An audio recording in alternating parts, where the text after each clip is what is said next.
Hello and welcome to our podcast where today we celebrate the 30th anniversary of one of the funniest Jim Carrey movies of all time, Dumb and Dumber. I am your amazing, spectacular host with the most, Detective Artemis. And my name is Ben Cleaver, actor, stand-up comedian, writer, producer, director, all kinds of shit. You I you do really all gotta do that kinds of every stuff. time? Every time. Every Like, time. it's marketing, bro. It's marketing. It's like, Okay. you know, Tyler Perry makes a movie. He calls it Tyler Perry's title of the movie. Like, you got to do it, man. It's name I feel like you're missing recognition. some titles in there.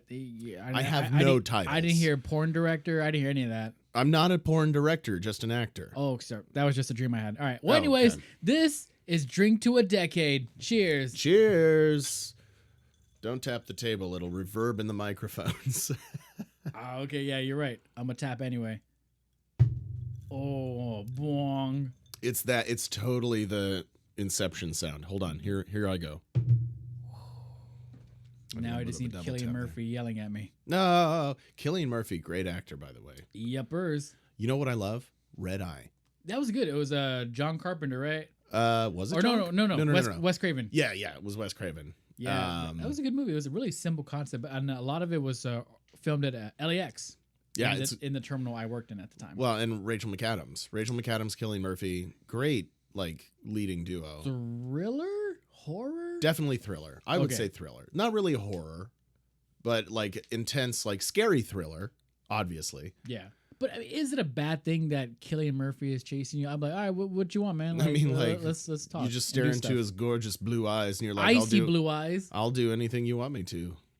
Anyway, Dumb and Dumber. Would you like to see my mask? Yeah. Would you like to see my mask?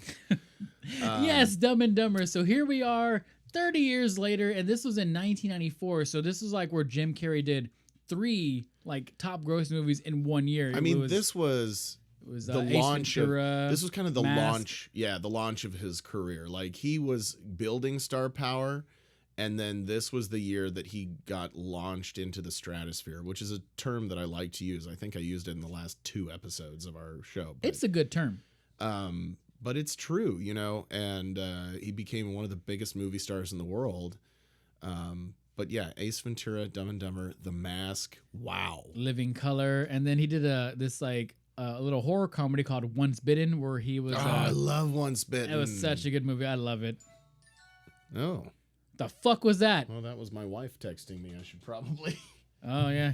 That's her text tone. Totally understand. Let's see here. So what are some of your earliest memories of Dumb and Dumber? Now, this one was, I think I mentioned in one of the other shows that when I was a kid, I wasn't allowed to watch rated R movies. But PG-13 movies were on the table. And so this was a PG-13 movie. So I do think I was able to watch this. Let's see. In 1994, I was about 10 years old. And I think once it came out on video, I didn't see this in the theater, but once it came out on videotape, that's VHS. Did you have like a VHS player? What was it called? VCR? It was called a VCR. I remember the little rewinders. You put the thing into rewind it. I saw those. Friends of mine had those, but I was always like, you know, the VCR rewinds the tape, right? But I guess it was like if you want to watch something and then immediately watch something right after it, then you have the little rewinder thing. Yeah, mine was a car. Oh, it was shaped like a car. Yes. Sorry, I probably should have specified. But yes, my rewinder was in the shape of a car. I thought you were saying that you had a VHS rewinder installed in your car. Yes, when I was 8 years old. I was like, that's fancy. That's also dangerous. Yeah. Live dangerously. I also like to live dangerously. I was hoping you'd say that. Listen, in 2027, we got to do an anniversary show for Austin Powers. Now, which one is your favorite? The first one? Or... The first one. Always the first one. Really? I like the first one a lot, but I think it was Spy Who Shagged Me was my favorite. Spy Who Shagged Me is really good. I like Spy Who Shagged Me a lot. I do not care for Goldfinger. Or Goldmember. Sorry. Goldmember. I saw it once. I'm like, I don't know. It just didn't fit. They gave Michael Myers a little bit. Mike Myers. Sorry. They gave Mike Myers. Yeah, I guess. And then he murdered everybody on set. It was wild. Michael, come home. They gave Mike Myers, I think, a little too much leeway, and then he went on to do, what was it, the Love Guru, and then, that just absolutely fell flat. That was just like, I appreciate an artist like doing his thing, especially a comedy artist, because I really like that. I appreciate that as a comedian myself. But when they go and they're just like, you have free reign to do whatever you want in this movie, it's the George Lucas effect. When you don't have somebody, if you're such a creative and you're so brilliant, you've got all these ideas and you just want to throw them all in, if there's not somebody else there, you need somebody else there to rein you in. Right, to bounce these ideas off of. And make a balance of it, really. Because then it's creative, it's great, but it's out there and it's not going to work. It works in your mind, but for everybody else watching, it's not going to work. In their headcanon, it's great. Yeah. But anyway, we're not here to talk about Michael Myers. Michael Myers. Either one. We're here to talk about Jim Carrey and specifically the 1994 cinematic classic Dumb and Dumber, which was not a word until the title of this film. Oh, okay. Well, I'm dumb, so I didn't know that. I have a lot of bourbon in me. Do you want a little Mexican in you? Detective Artemis, are you Mexican? Yes. I see where this is going. Oh, yeah. Well, anywho, so some of my earliest memories. It was... You've got too much bourbon in you, too. I got memories. Wow. Anywho, so... yeah, just like you, I would watch this on TV. I didn't get to watch it in theaters, but as a kid, I thought it was funny. But for me, Dumb and Dumber is one of those movies that just gets funnier and funnier every time you rewatch. You pick up on small little details or like dialogue details, and they're just so stupid and funny and actually pretty clever at times too. Yeah. No, absolutely. I completely agree, because it is. When you watch it as a 9-10-year-old, it's my dog trying to get in. It's Michael. He's come home. God, Michael's come home. Jesus.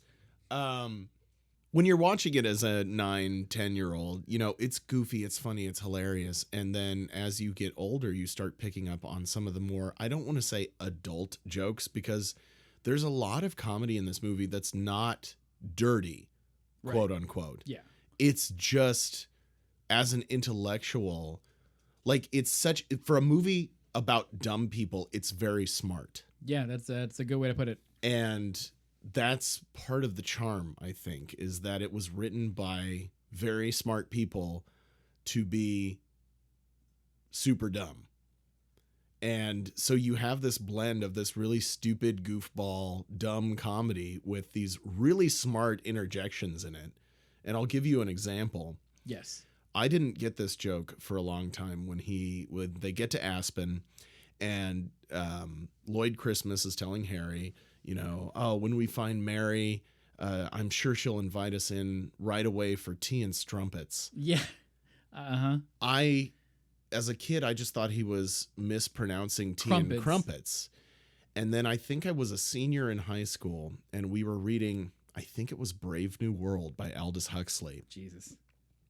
And he uses the term strumpet in the book. And I had to look it up, and it means like a prostitute, basically. Harlots. A harlot or a prostitute or a sexually promiscuous woman. And so then I go back and I watch this movie, and he says, she'll invite us right in for tea and strumpets. I lost my shit on a whole new level because it was such an obscure reference to like an old-timey word. Right, it's a whoosh over your head kind of thing. And it's just those little things. And then there's like the dumb shit that you will get at any age where they're like, oh, are you hungry? No, I swallowed a big June bug on the way in. So yeah, or you just diarrhea and all like destroying the toilet. The whole diarrhea scene, it's like you can look at this and be like, oh, this is lowbrow humor. But at the same time, there's a process and there's a build up to it in the story. And yes, Jeff Daniels on the toilet, like that was those expressions. First of all, I think an award deserving performance. But to be an actor and to commit to the bit that hard is respectable in my book. Because he's not known as like, oh, Jeff Daniels, the comedian, goofy comedy guy. Like, he has been a dramatic actor for the most part in his career, if you look at it. And so to see him, and that was my first exposure to him as an actor. So I always think of him as Harry from Dumb and Dumber, but then basically everything else he's done has been dramatic. Yeah. In a sense. And so I'm like, it's just wild. It's fun to see him and his commitment, especially to the shitting scene. Commit to the shit. That kind of like displays his dedication to being a performer and an actor and a storyteller, is the sheer amount of ridiculous commitment he put into pretending to have diarrhea on a toilet. Now, saying that out loud, it sounds ridiculous, but when you see it, you're like, oh, okay, yeah, dude, he is really putting in the work on those facial expressions, and it's something that we all remember now. And the memes, the GIFs we use on every like normal conversations we use, it's thanks to him and his hilarious and perfect performance. And I think the best part is just the juxtaposition with what was the series on HBO where he played a politician? Or no, he played a news. Was it Newsroom? News. Sure. Let me intern. Put your pants back on. Okay, look this up, please. Listen, we let our studio is a pants optional studio, and it's not a sexual thing. It's a comfort thing. It's like it's a little bit of both sometimes. We tried it. Well, for art it is, but anyway, Artemis. Excuse me. For Artemis it is, but it's more of a comfort thing. We're all humans. We all wear underwear, but the requirement is that you have to wear large, unflattering, like Hanes. I'm literally wearing Hanes right now, but they're not unflattering. They're boxer briefs, and this is way too much time we're talking about underwear. Newsroom. Great show. Jeff Daniels, not goofy at all. Like, I mean, there's levity in it, obviously, as there is in any show. But right, but he's not like, shitting all over a toilet. Yeah, he's not shitting all over a toilet. But you see the commitment as an actor he has. Like, listen, actors, I live in Hollywood. I'm an actor. I meet people all day where they're like, oh, it's the art. It's the art of it. Yes, it is me. I told people, I was having a discussion. This was a number of years ago. I worked in a restaurant. I was a bartender. We were next door to another restaurant. Bartender. Hey, mister. If one more woman sings, hey, Mr. Bartender to me, I'm going to explode. In a flash of blood and guts. I just wanted to take away some of the violence from that image. Sure, yeah, okay. Anyway, so a few years ago, I was bartending in a restaurant. We were next door to another restaurant. There was a day when after we had all closed or something and we were all kind of hanging out having a drink, right? And obviously all of us are actors. And we're kind of talking about being intimidated going into auditions or working with certain people, or like, this is a famous director and I'm intimidated going to work going to work with them, et cetera, et cetera. And I said, the thing I try to remember, let me try that again. Sounds like an episode of Party Down. The thing I try to remember is that everybody, all of us, every last one of us, writer, director, producer, actor, et cetera, et cetera, et cetera, we all got into this industry and into this career because we wanted to play pretend. We wanted to play pretend as a career. And these people would say, oh, no, I disagree with that. It's about really as actors, we tell the truth. And I'm like, fuck off, first of all. We want to play pretend. Yeah, they're being like really pretentious about it. Nah, nice. I like that. Pretentious. You're welcome. Anyway, but the thing is, it's like, yes, we are telling the truth. That is part of playing pretend. Because when you're a kid and you are playing pretend, that is truth to you, right?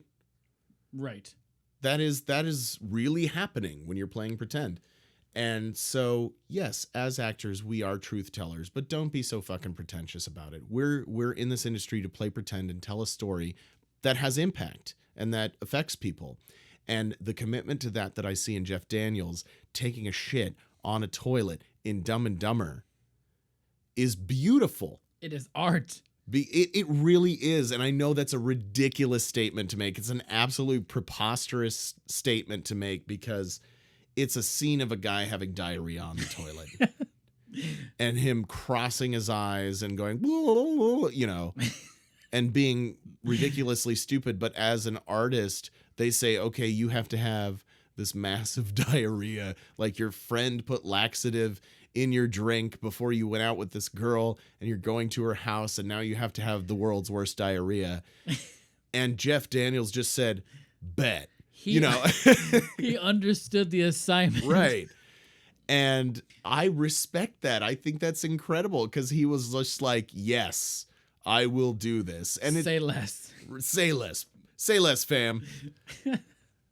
Yeah, come on, Academy Awards. Like, you're being a little snobby. This man has been robbed for 30 years for an Oscar for specifically that scene. For a shit scene. Yeah, literally and no, not figuratively. It was beautiful. Right, then they're just being shitty about it. Yeah. Fantastic. Anyway, we can probably move on from the diarrhea scene. I don't know, but okay, fine. So, what else you got? Let's talk about this. I love this movie. I know it backwards and forwards. Yep, I know like the back of my scrotum. So one of my other favorite scenes too is yes? Are you okay over there? I do not know what the back of my scrotum looks like. I think there's a little freckle on mine. Do you use like a mirror or? I'm guessing. You're guessing. I'm guessing. You can't make a euphemism about like I know this really well and then use a guess. Oh, okay. To compare I'm sorry. I didn't go to college. I didn't go to Yale, sir. Just because I like Euphoria. Harvard, man. Oh. I went to Harvard in my mind. So you were there when they made the Facebook. I was there when they made the Facebook, and I dated Natalie Portman. Drop the in Facebook. Drop that. That was my idea. I said drop the and just make it Facebook. And so Justin Timberlake played your character. Yeah. Oh god. That was me. That was you. Okay. Got it. I wish they could have gotten somebody better looking, but he's got those curls, man. You got some nice curls too. I do have some curls. That's true. I love it. Anyways, yes. So there's so many scenes to talk about in this movie that I love. Specifically, where even in the very beginning, where they establish Lloyd, his character, and how he's dumb. He's the limo driver, and like he goes to the back of the seat, and the girl's like, "Oh, I'm from Austria." And he's like, "Oh, Austria. We'll put another shrimp on the barbie." And she's like, "Let's not." I think the brilliance of that scene is we don't see him crawl into the back seat to begin with. The limo just pulls up. Takes a second. The window rolls down. But then he has to like twist his head to get out the window. Or is that at the end? No, it's when he gets back in, he has to twist his head. Sorry. And obviously, beautiful blonde woman walking down the street. At the bus stop. Oh, at the bus stop. That's right. But, you know, this seems like a very standard scene, whatever. And she answers him and he goes, "That's a lovely accent you have. Pause. New Jersey." That's your first indication. Yeah, you're right. That this is like, wait a second, something's off. And then she says Austria, and then he goes into a rant about Australia. Right. And then you're like, okay, I know what ride I'm on now. Right. And it's funny because the movie's called Dumb and Dumber, and as you mentioned, it is a smart movie, and it's actually pretty nuanced in just like little details like that. Absolutely. I mean, and like we were mentioning before about the strumpets thing, you know, Austria, Australia, let's throw another shrimp on the Barbie, that whole thing. And then it's a great visual to watch him pull his head in and have trouble doing it and then crawl back up to the front seat to get into the driver's seat. And then, of course, he drives over. We meet Mary Swanson, later called Mary Samsonite. Samsonite. I was so close. That's another great reference. It's a great line. So he's like, because he's thinking about like Sammy Swami, Sammy Swami Swanson. Swanson. And then he's like, check the briefcase. Check the briefcase. Samsonite. Samsonite. It's just things like that that just make this film really just so brilliant. Like it's smart, and we're probably just gonna spend the whole time just talking about our favorite scenes. Yeah. Well, and that, quotes. That scene reminds me. So I used to do a lot of musical theater. Oh, okay. Are you gonna sing Cats right now to me? Yes. Okay. Memory. Anyway, so I was once in a show called Brigadoon. Okay. Which, if you're a musical theater fan, you're probably familiar with. You might recognize it as the play on the title of the, I think it was an HBO show, Schmigadoon. That's right, with Keegan-Michael Key and Cecily Strong. Okay. And that was a fun show, especially for musical theater geeks like myself and my wife. Totally. But Brigadoon is a show about these two Americans visiting Ireland, and they find a town that only appears once every 100 years. And there's a throwaway line in that show where one of the characters says, "Wait till Rand McNally hear about this." Now, Rand McNally was a known brand at the time of the production of this show. It was like the 40s, 50s, 60s, somewhere around mid-century. And any roadmap, basically, that you had before we had MapQuest, etc. MapQuest. You remember you used to buy road maps so that you could tell where you were going? Yeah. Rand McNally was one of the major producers of road maps. That was just the name of the brand. Okay. I always think of that when I think of this whole Samsonite scene. I always think about that when I think of this whole Samsonite scene. Right. Because Samsonite, popular brand of briefcase, luggage, all that kind of stuff. And so I think as a kid, it went over my head as a 9-year-old watching this. Yeah. I'm like, oh, okay. But he guesses, like you just said, he guesses the right name, and then they look at the briefcase, they get the brand name of the briefcase. That's the funniest thing. He gets it right, and then he gets it wrong. And in a split second. Yeah. And there's so many things where it's like these just little dumb, smart jokes. Right. Where are you heading? Or first of all, why are you going to the airport? Flying somewhere. How'd you guess? What? I saw the luggage, and then when I saw the airline ticket, I put 2 and 2 together. What? And he was so proud of himself for like figuring that out if you look at his facial expression. And I think the thing is the confidence. He's so dumb and he's so confident is so good. And then when he's like, "Where are you flying?" Aspen, California. Yeah. Beautiful. And these are the types of things, like, if you're a 9-year-old kid, you don't really think, like, I didn't really know Aspen was in Colorado. Yeah, like, I guess I did maybe, but like, I didn't think of that. Yeah. And so, like, that joke went over my head. But then as you get older and you continue watching this movie, those jokes start to hit more. Harder, yeah. And it's like the gift that keeps on giving. Exactly. Every time you watch it, just like you said, Detective, still crack up. You pick up something that you missed the 1,000 times before that you watched it. So, what is your earliest memory of this, Detective? Oh shit, yeah. Okay, I have memory. Well, no, I kind of picked up on. I already mentioned that. Like, I watched it on TV, and then I watched it more as I got older, and I would watch it with my cousin a lot. This is like one of our movies that we would just kind of grow up watching. You got cousins? I have cousins. I have plenty of cousins. I'm Hispanic, weird. So. Oh. Solid point. There you go. So we would watch it all the time. We still quote it to this day. And to me, it's one of the most quotable movies of all time. Oh, absolutely. So 100%. One of the, I think, let me ask you this. What moment in this film just makes you laugh harder, or has in the past made you laugh harder than you've ever laughed before? Because I think I have laughed at this film harder than I've ever laughed at anything else.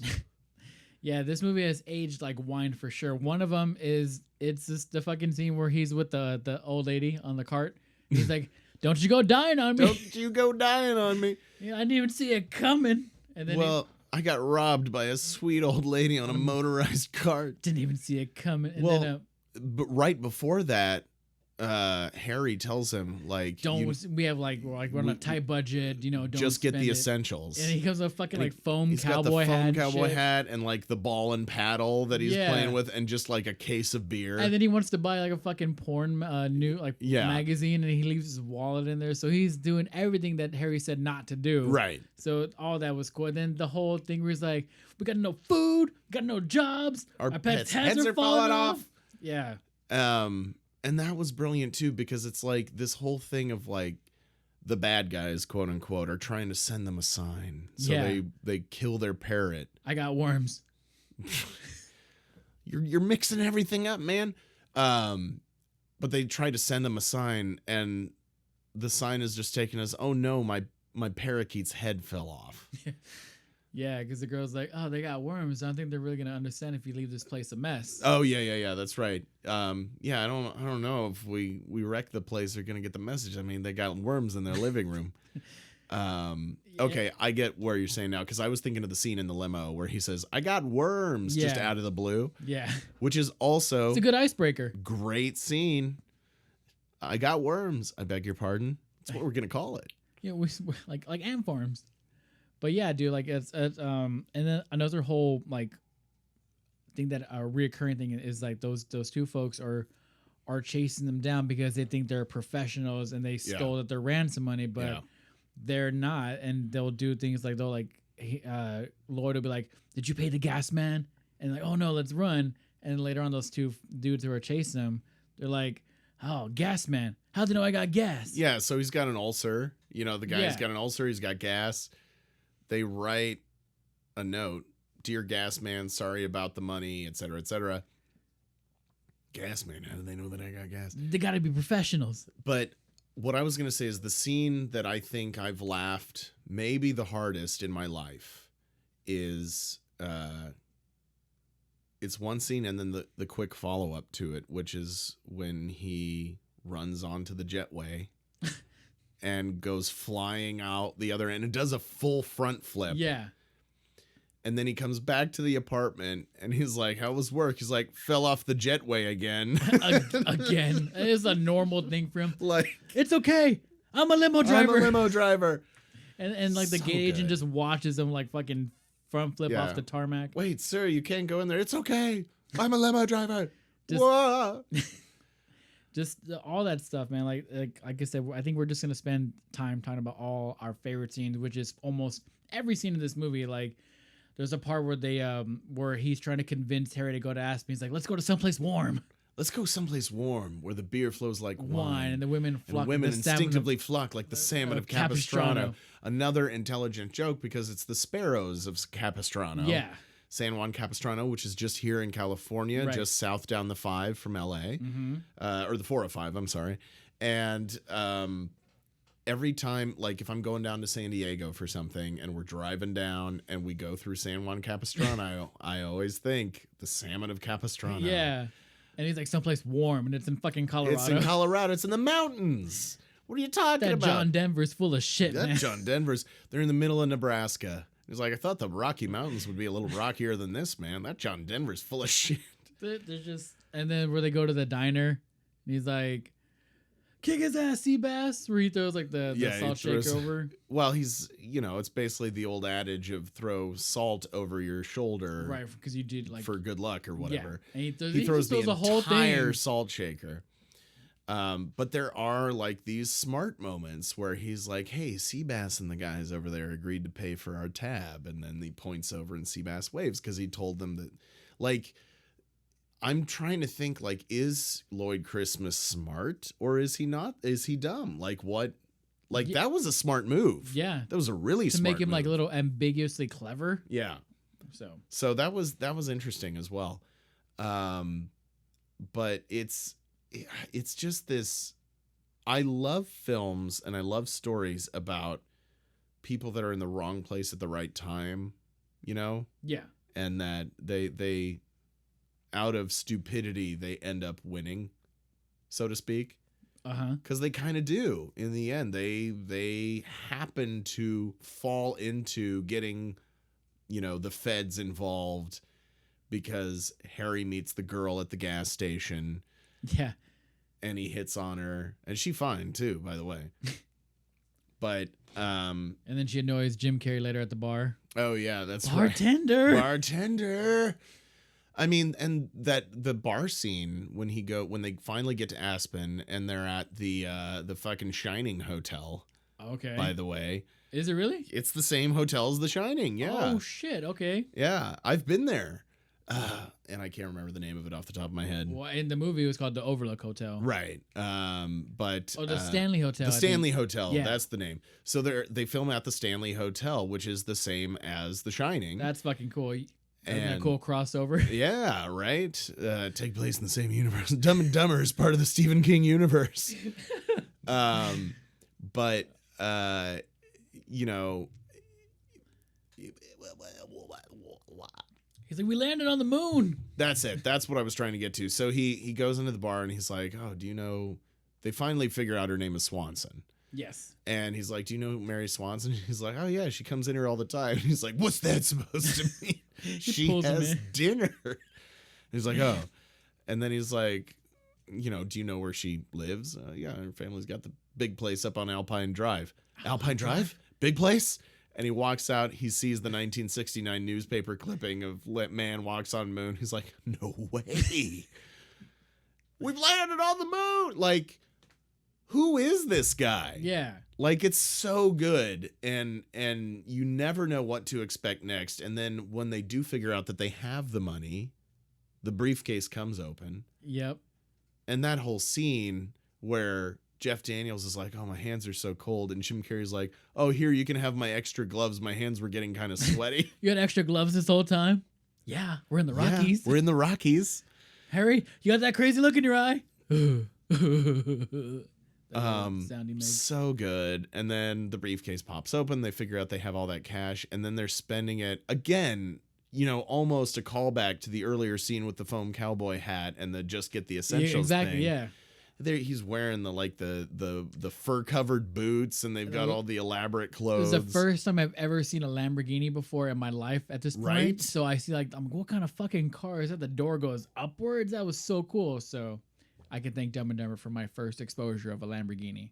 But it's or is it a Ferrari? It's so good because it just shows how there's an equation of being dumb to irresponsibility. Yeah. That is so perfectly displayed in this film and lampooned, if you will. Right. That it's just beautiful and it's so funny and it just makes you laugh. Yeah. And then when the like ransom dudes catch up to him, they're like, "Where's all the money? Those are IOUs. Those are IOUs. Those are just as good as money. Those are just as good as money." And in a sense, you can go in the abstract here and be like, yeah, well, all money just has value because we place value on it. Like, right. I can hand you a piece of paper that says IOU. If you hand that to somebody else and they accept it, it's cash. You know what I'm saying? Yeah. And that just goes to like what you were saying earlier is that it's pretty smart for a movie about two dumb dudes. Yeah. So it's great. And that's Brilliant. why it is so good, is because it was written very smartly. Smartly. Oh, easy, Oxford. That's not a word. I know. Anyway, it was written very smart to be about dumb people, and that's why it's so funny. Because it's not just a dumb comedy. It is very intelligently written. Right. And I think that is what separates it from the first sequel, which is actually a prequel. Dumb and Dumber, right? When Harry Met Lloyd. Yeah, I hated that movie. I own it because I love Dumb and Dumber so much that I wanted there to be more of it so badly that even though Dumb and Dumber was a bad movie, I wanted to have it. Because it was it was part of Dumb and Dumber. Yeah. It was part of the Dumb and Dumber verse. There's only one scene I remember in that entire movie, and it was where he was like, "There's shit everywhere. There's shit on the walls." And it was, there was a scene where Harry, so 2 words, Freda Felcher. Yeah. And they were twins, identical twins, yet Harry and Lloyd both crushed on Freda and not her sister because they thought she was ugly, which was kind of funny, but also like pretty low level intellectual, you know? For sure. And I think that was the thing with Dumb and Dumber. It was this whole story about how Harry and Lloyd met in what, high school or college? It was high school. I think Lloyd was living in the gym, right? Something like that.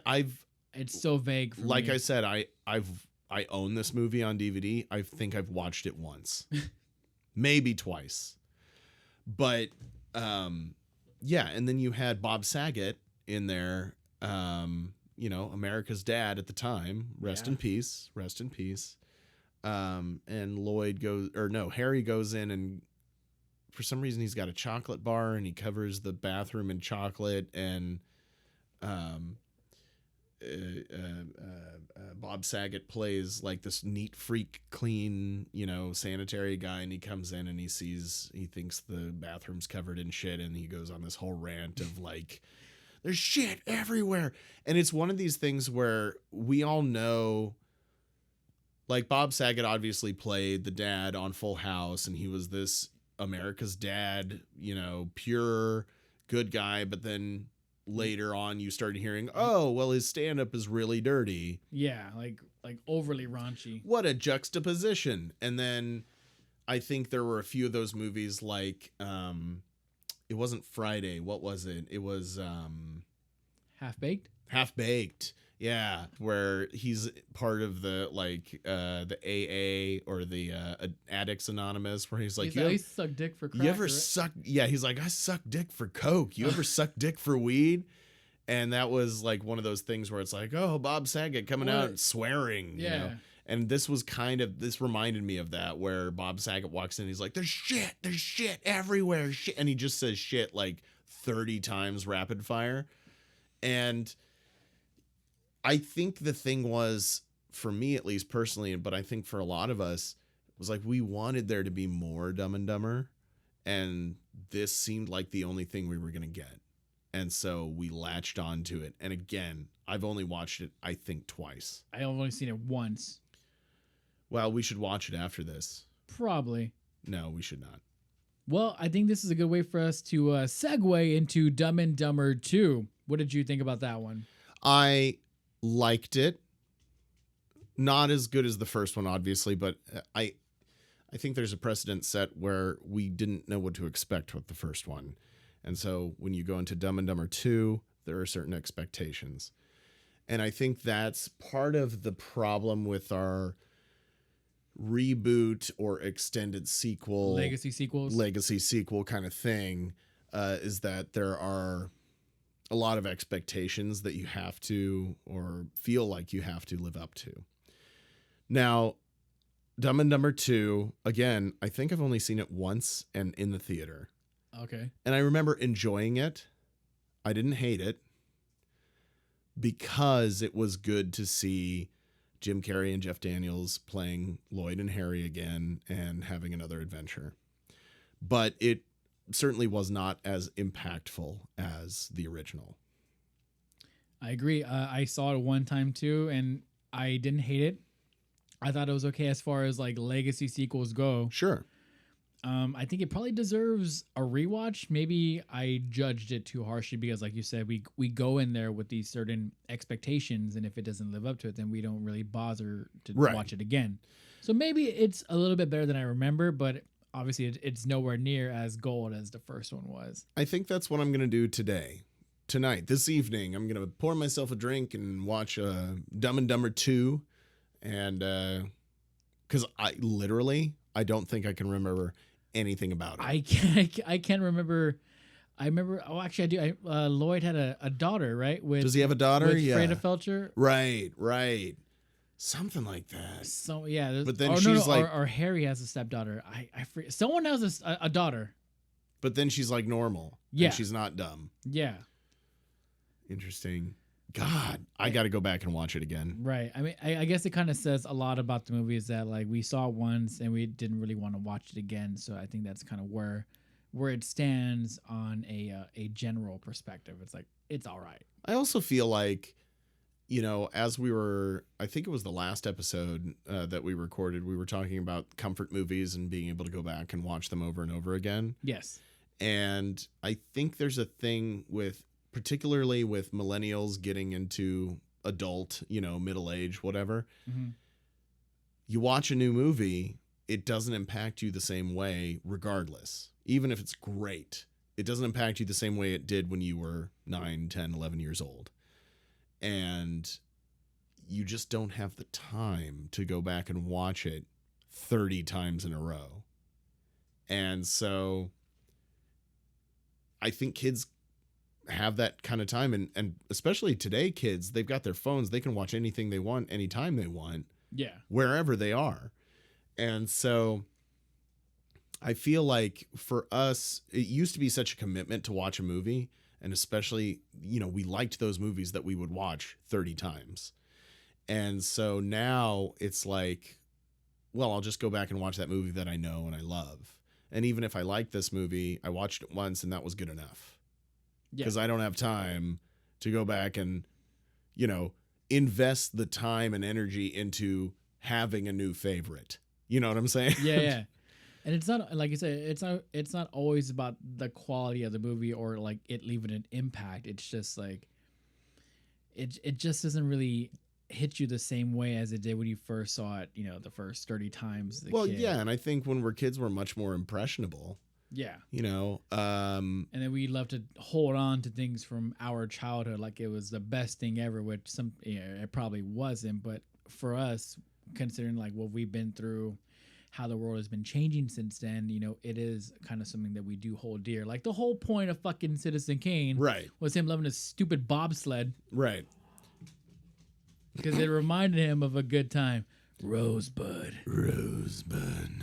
And by the way, how in the fuck did the butler hear Rosebud? There was no one in the room when Kane died. The air vents? No. Plot hole. You're welcome. That's a solid point. You know what? Citizen Kane is now the worst movie ever made. Worse. Fuck all that chiaroscuro, shadow lighting, whatever. I don't care all the stuff he did for movies. You have one plot hole. That's it for me. Your Swiss cheese. Clap. Anyway, I think, well, for one thing, I think we're just old. Your mom's old. Mom's dead. Your mom's dead? Yeah. Oh, I'm sorry to hear that. It's all right. My dad's dead. Hey, my dad's dead too. My mom's I'm an still orphan. alive, I'm like Bruce Wayne without the money, the skills, and everything else. You're motherfucking Bruce Wayne. Yeah, on a budget. Batman. On a budget. Budget Bruce Wayne. That's Triple gotta B. be your like online handle. Budget Bruce Wayne. That's my Reddit handle. That's too good. Anyway, back to Dumb and Dumber. Essentially what I'm saying is that like I don't think a legacy sequel had a chance for Dumb and Dumber specifically. I think some of them do. Like I loved The Flash as a legacy sequel to Batman and Batman Returns with Michael Keaton. Right. Again, only watched that movie once because I'm an adult and I don't have the time to just watch a movie over and over again. And so I think while it's initially marketable for a legacy sequel, it doesn't have the rewatch capacity as it once did because we just don't have that kind of time, and it doesn't mean anything to the younger generation that does have the time to watch everything over and over again. There's no desirability to rewatch The Flash. Like I liked it. I loved Michael Keaton's little swan song kind of thing, but I just don't have that desire to watch it again. But it's also there's so much content out so there much as well content that I think as kids we watched the same thing over and over again because that's what we had. That's all we had. Yeah. And that was great because we got to know these movies very well and they became our comfort movies. But now I don't think you get the rewatchability out of newer films. Yeah, you just watch something and it's on to the next. And of course that's a case by case basis. There's some people out there that are like, yes, I love this movie that just came out. I'm going to watch it 100 times and it's going to be my comfort movie. Absolutely. 100%. And I support that. But I think the thing is, particularly with the younger generation, you don't get that as much just because there is so much content. And with legacy sequels, those aren't meant for them. Like they're trying to market to them somewhat, but they're really meant for us. Right. and to get our money into the studio's pockets. And it works most of the time. It does. I'll go see anything. Did you watch Beetlejuice? I haven't yet. Okay. Do you mind if I like talk about it? I mean, you can. Okay. I don't want to get really spoiled. Okay. So mild spoilers are okay. Okay. Well, I guess in a nutshell, that sometimes it's okay to just be one and done, and I'll leave it at that. Oh, did you not care for it? No, not really. Really? I think it was a short run time, but I also think that they had so many things going on that it made the movie feel a lot longer than it should have been. And there's so many things I disagreed with, like from a story perspective and a character perspective, that it's just, you know what? Like I said, sometimes it's okay to be one and done. Just like with Dumb and Dumber, it would have been fine with just one and done. Because I'm thinking, like, first of all, Jenna Ortega, I think, was built for Tim Burton verse films. Right. There was a lot of good actors, and I think a lot of them were just kind of wasted in certain things. So, well, I can't speak to that because I haven't seen it yet. But Jenna Ortega, I think, was built for Tim Burton verse films. And then, of course, you've got Michael Keaton coming back. You've got Winona Ryder coming back. Winona Ryder and Jenna Ortega, fantastic. Catherine O'Hare, of course, coming back. Justin Theroux, Willem Dafoe, bringing in these new characters that weren't in the original. And then Monica Bellucci. Come on. Like, she's, talk about aging like a fine wine. Like, she's still a smoke show. Didn't Tim Burton divorce from Helena HBC? Helena Bonham Carter? Didn't they divorce? I don't remember. I think they did. And if they did, right. This is clearly Tim Burton's like new muse kind of thing. It's like, she is my muse. Monica Bellucci could be anybody's muse. As far as I'm concerned, like, she's beautiful and charming.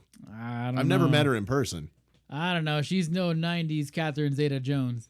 No, that's true. Catherine Zeta-Jones was, and this is a way offshoot, but let me tell you, one of the greatest tragedies and crimes in all of cinema is that Jennifer Connelly never played Wonder Woman. That would have been a great choice. You get like mid-20s to around 30 Jennifer Connelly as Wonder Woman. Perfect casting. Absolutely 100% perfect casting. They weren't making Wonder Woman movies at the time, so it never happened. And to take nothing away from Gal Gadot, she was fantastic. I loved her as Wonder Woman. Wonder Woman 1984 was a terrible movie, but Gal Gadot, I love the casting in the Snyderverse. The casting was great. The movies were subpar for the most part. Wonder Woman 1, fantastic. Aquaman, oddly enough, really good. Didn't see Aquaman 2. Same. Batman v Superman, not good. Man of Steel, decent. I liked Man of Steel. The first Justice League, no. The Snyder Cut, decent, but you don't need 7.5 hours to tell a story. I like that it was in chapters. It made it feel a lot more. It made it feel better and broken up. Palatable. But still, it's like, just write a movie. Well, 90 to 120 minutes. I don't know, man. I think 90s Wonder Woman casting would always go to Lucy Lawless for me. Well, Lucy Lawless is a good casting, but I would say Jennifer Connelly over that. I love Lucy Lawless. Don't get me wrong. We went back and watched Xena during the pandemic. And it's not good, but it's great. You know what I'm saying? Every Bruce Campbell episode was always cool. Oh, well, those are always fun. Bruce Campbell in anything is fun. That's true. But Dumb and Dumber. Dumb and Dumber instead of Wonder Woman. Anyway, legacy sequels, they're fine. I'll pay to go see them. You'll make your initial money off me, but they don't have rewatchability. Dumb and Dumber, the original, has rewatchability, I think, specifically for those of us of a certain generation. I agree. Is there any trivia you would like to share? That's Jim Carrey's real chipped tooth. All right. Did I you agree. know that? I actually did know that. Yeah. He wears a false tooth. His real tooth is actually chipped. I also know that the directors also did There's Something About Mary. Did you ever watch that? Oh yeah, that's or right. Me, Myself, and Irene. Another Jim Carrey collaboration. I've watched Something About Mary a handful of times. I've seen Me, Myself, and Irene once. Not that I didn't like it. It just wasn't my thing necessarily. Right. But it was a good, comedy. Multiple personalities or something like that. I don't remember. Yeah. Well, we could probably duck this whole trivia section because I really just want to keep talking about scenes from the movie that we liked. Well, there's a lot. There's great trivia like the chipped tooth, the Stanley Hotel, et cetera, et cetera. We already got that in there. You're right. Any other favorite scenes that you liked or like little moment? Oh, I got one. Forget you. Where they're like, you sold my bird to a blind kid. Pretty bird. Pretty bird. Pretty bird. And then they interview him on the news later. See, that was a setup that came back to bite him in the ass later, which was another bit of smart writing. Yeah. And then there's this whole thing about there's these two perverse guys that are like, not perverse in a sexual sense, but like perverse in the like kind of fucked up. Oh, they fucked over this kid by selling him a dead bird. They sold a blind kid a dead bird with a ping pong ball taped to its head. Like that was just so good. Also, at the end of the movie where they're walking away, like walking down the road, mm-hmm. and the bus full of girls, they pull up. What was it? Tropical. It was a brand. I don't remember, but Hawaiian Tropic. Okay. Hawaiian Tropic. It was a brand of at least suntan lotion or sunblock, but they in the late 90s, in the mid to late 90s, they always had like the swimsuit calendars, and all this kind of stuff. Hawaiian Tropic, and it was a Hawaiian Tropic bus that pulls up next to them. You are too passionate about this. We're looking for. Listen, I was in junior high school in the late mid 90s. I know Hawaiian Tropic, my friend. Oh God. So they're like, we're on a national swim bikini tour, and we're looking for two oil boys to oil us up before each competition. And again, just a bit of brilliance of like, here's how dumb these guys are. Right. You are in luck. There is a town a few miles that way. I'm sure you can find two boys to help you out there, and then it drives off. They're like, huh? And it drives off. First of all, the sting in that scene when the girls open the bus windows and they come out wearing bikinis and they play Handel's Hallelujah right in that scene. Perfect musical sting.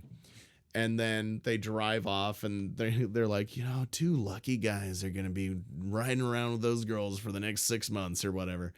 What? And it's just so oblivious. But it's so genuine. Yeah. They're like, what a couple of lucky guys they're going to be. Well, that's beautiful. Like, who are these guys? And then the best part about that scene is that Jim Carrey's like, wait, do you realize what you've done? Like, and then we're like, oh shit, he realized that could be them. Yeah. And he goes, the town's back that way. Yeah.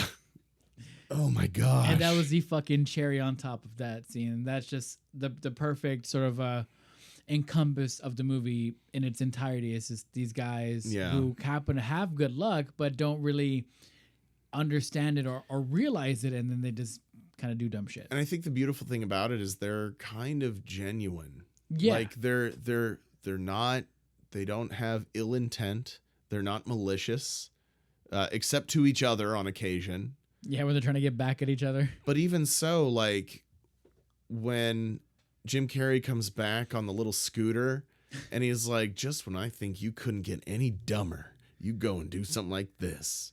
And totally redeem yourself. He's like, this thing gets 13 miles to the gallon. This baby gets 13 miles to the gallon on this hog. He was so proud of it. So, I mean, there's a lot of scenes and moments that we can probably spend the whole day talking about. And this is going to be a 4.5 hour podcast. No, because I'm going to cut it right now. No! Ben, do you think this movie has aged well? Absolutely. I think I can't think of any off the top of my head, but there might be a couple moments where they're like, ooh, we don't really do that anymore or say that anymore or whatever. Mm-hmm. But ultimately, if you take it in the context of this is from 1994 and you appreciate it from that time period for what it is and just the smart jokes about these two dumb guys, yes, I do think it holds up. Absolutely 100%. Do you want to hear the most annoying sound in the world? Not that one. Radio? Who needs a radio? Ready, Harry? Mock. Yeah. Ing. Yeah. Bird. Yeah. Yeah. Yeah. And then I love it. Or the other one? When they pick up the Hispanic Latino, Hispanic immigrants or the hitchhikers, and they get them in the van and they're like, mock, see, ing, see, bird, see. The fact that they then say, like Harry and Lloyd say see on that cracks me up every time. Because it's like these guys are kind of pure of their intentions. They're like, oh, they're singing C, so we'll sing C too. Right. They're not like intentionally assholes or douchebags. Yeah. They're just like, oh, okay, well, let's do it.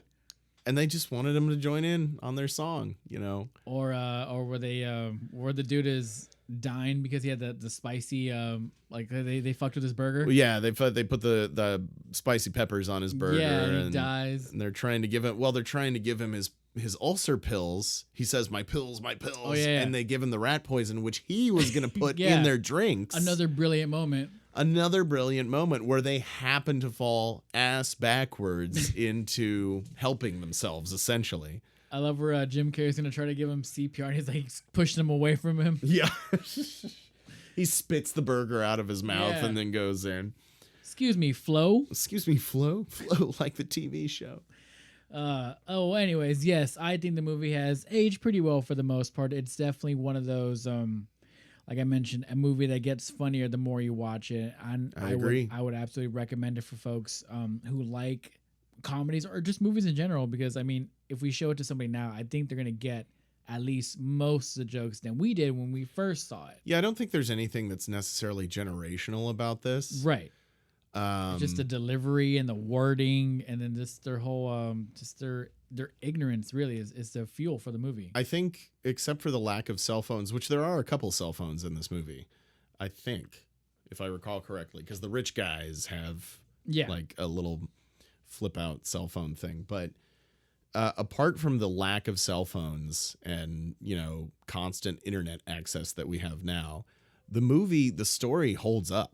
Right. It doesn't feel like dated. Yeah, I agree. Let's see. I mean, I've always loved the dream scene when he falls asleep at the wheel and then Mary takes her shirt off, but instead of boobs, she has headlights. And then all of a sudden he's driving towards it. Yeah, and another boob euphemism. Where he fights the chef. Where he fights the chef? Where he's having that dream and like... Oh, yeah. He takes out his heart. Yeah, that's right. Because he's being charming and everything she wants him to be. Yeah, he thinks and that he's she telling wants that him to story where he's like, and do you love me? She says no, but that's a real nice ski mask. And like that was the punchline to his story. And we don't know what that what was the setup. Yeah. And of course the great line, like, what are the chances of a guy like you and a girl like me ever getting together? And she says, maybe like, or he's like 1 in 100. Yeah. And she's like, more like 1 in a million. He's like, so you're saying there's a chance? Yeah, some I say all the time. It's just these great one-liners and throwaway lines that are in there. I was talking to you earlier before we started recording about when Harry becomes the mole essentially, and he goes in and he gets shot. And then he comes back up because he was wearing a bulletproof vest and he fires and misses him completely. He's like, Harry, you're alive and you're a horrible shot. And then the detective comes in and he's just screaming, and I never noticed that. And I was like, what is he saying? And I think I turned on the subtitles one time and it was like unintelligible yelling. I was like, oh, nobody knows what he's saying. Except at the beginning, I'm pretty sure he says nobody move. But other than that, I got to rewatch that part. But yeah, there's a lot of moments and scenes and quotes. Like I use a lot of these quotes every day. and it's just Absolutely. it's just one of these movies that I hold dear, and I love it. It's one of my top 100 for sure. Top 100. I'd put it in my top 25. Top 25? Absolutely. You know, one day I am going to put together this 100 list, and I'm going to see. But I don't have the time for that because I'm We're working adults. man. I do things like play Starfield and other video games. Oh, Starfield sounds fun. I wish I had time to play Starfield. Well, that's going to wrap it up for us this time. Thank you to the Farley brothers and Jim Carrey and folks to bring us this 90s classic. Here's to that. Cheers. My glass is empty, but I think there's like a couple of drops in it. I'm going to just drink it anyway. Fair enough. Let's cheers to Jim Carrey, Jeff Daniels, and the Farley brothers. Farley, whatever they call themselves. Yes. And to Dumb and Dumber, 1994. Happy 30 years. What a classic film. Love it.